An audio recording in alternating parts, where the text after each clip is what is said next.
গরিব নাকি? আমি আজকে 5,000 টাকা আনছি। 5,000 টাকা মানে বুঝো, হ্যাঁ?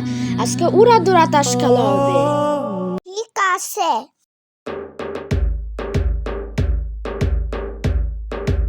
ধুত, আমি বারবার খালি হাঁটতেছি। কেন যে বারবার হাঁটতেছি?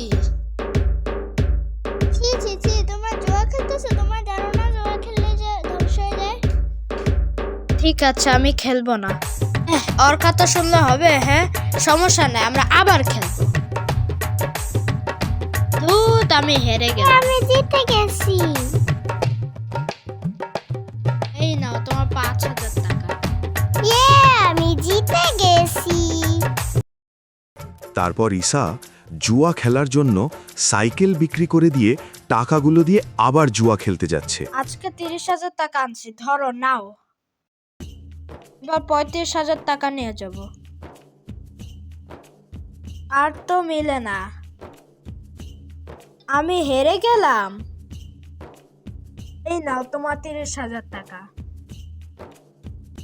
দেখছো জুয়া খেলে কি হয়েছে? জুয়া খেলতে গিয়ে তুমি ধ্বংস হয়ে গেছো।